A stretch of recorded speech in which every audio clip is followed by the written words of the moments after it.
Mohamed Ali, tout le monde connaît le nom, le plus grand boxeur de tous les temps, c'est ce qu'on dit. Mais l'homme derrière la légende, c'est une histoire bien plus complexe. On va plonger aujourd'hui dans les principes, les sacrifices, le courage, tout ce qui a vraiment fait de lui the greatest. Voilà, ça c'est du Ali tout craché. On pourrait croire que c'est juste de l'arrogance, mais non, c'était bien plus que ça. C'était une façon de s'affirmer, et c'était radical pour un homme noir dans l'Amérique de l'époque. Il n'était pas juste un athlète, c'était un véritable phénomène. Et croyez-moi, il voulait que tout le monde le sache. Alors, voilà comment on va dérouler son histoire. On commence avec une bicyclette volée. Oui, oui, une bicyclette. Puis on va suivre son ascension vers le titre de champion. Ensuite, un grand tournant, son nouveau nom, sa nouvelle foi. Après ça, le moment où il a tout mis en jeu, la ligne dans le sable. On verra le prix qu'il a payé pour ses principes. Et pour finir, on se demandera ce qu'il reste de lui au-delà du boxeur. Et tout commence là. Vraiment, tout. On pourrait imaginer des rêves de gloire, un destin tracé, mais non. La carrière légendaire de Mohamed Ali, elle est née d'un truc tout bête, presque anecdotique. Une injustice, une colère d'enfant, qui a fini par changer l'histoire. Il avait juste 12 ans. 12 ans, cet âge où tout peut basculer. Et pour lui, un seul événement a suffi pour l'envoyer sur un chemin qu'il n'aurait jamais imaginé. Et voilà ce qui s'est passé. On lui pique son vélo tout neuf.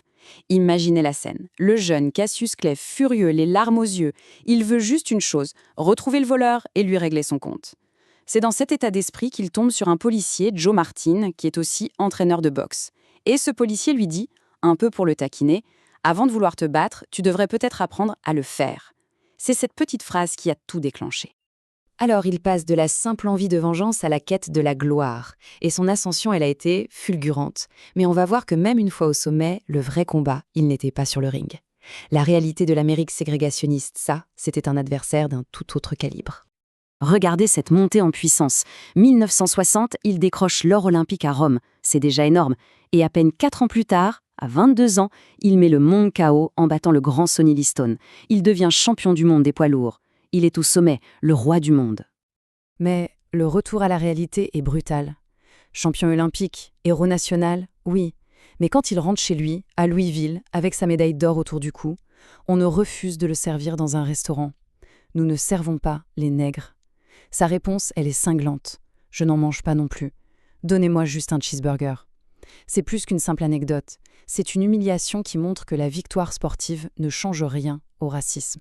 C'est peut-être là que le militant est vraiment né. Et c'est là qu'intervient la plus grande transformation de sa vie. On quitte un peu le ring pour entrer dans une dimension beaucoup plus profonde.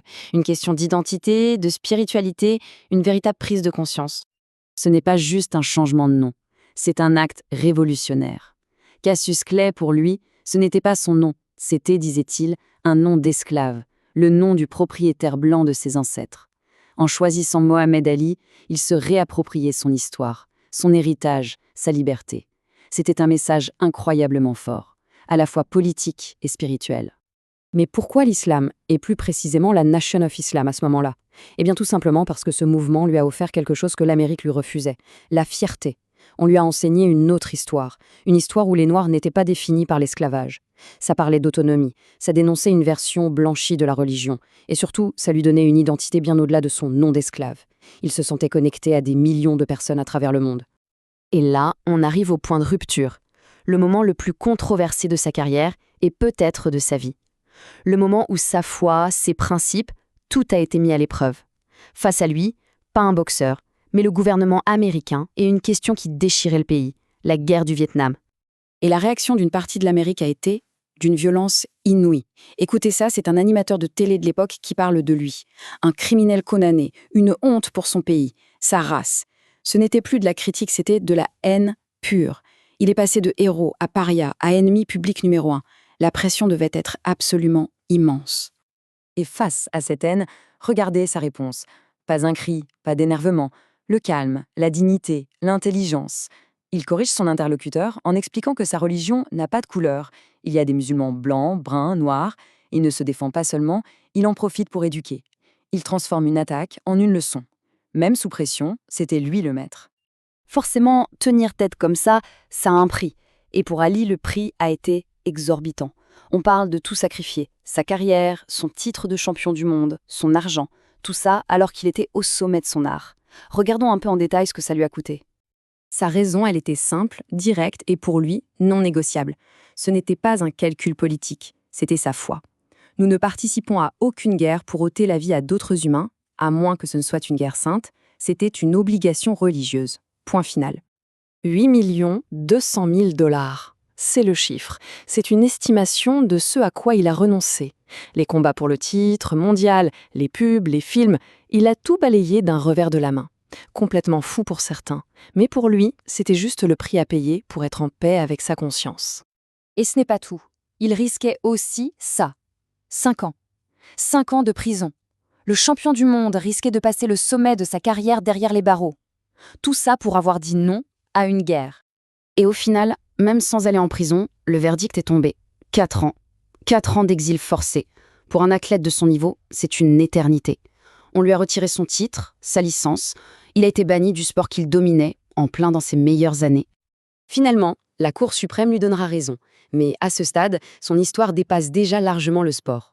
Son héritage, il n'est pas fait que de victoires sur le ring. C'est sa personnalité, son charisme, ce respect qu'il a forcé. C'est tout ça qui en a fait une icône planétaire. Et c'est ça, le génie d'Ali. Ce mélange de culot et d'intelligence. Écoutez-le ici, il dit savoir comment parler à des hommes politiques, avec moins d'intelligence que moi. Il pouvait dire des choses comme ça avec un sourire et ça passait. Il charmait, il provoquait, mais il ne laissait jamais indifférent. C'est ce cocktail unique qui l'a rendu tellement plus grand que la boxe. Et peut-être que le plus bel hommage vient de ses adversaires. Ici, c'est George Foreman, un de ses plus grands rivaux, celui qu'il a battu au Zaïre dans le fameux Rumble in the Jungle. Et Foreman dit « Si quelqu'un peut se dire le plus grand, ce doit être Mohamed Ali. » Venant de lui, ça veut tout dire. Ça montre le respect immense qu'il a fini par imposer, même à ceux qu'il a affrontés le plus durement. Ce qui nous ramène à la question de départ. Son histoire nous oblige à nous demander « C'est quoi, au fond, être le plus grand ?» Est-ce que c'est juste le talent sur un ring? Ou est-ce que c'est le courage de ses convictions, l'impact qu'on a sur le monde, la volonté de tout risquer pour ses idées? Qu'est-ce que ça veut dire vraiment d'être the greatest?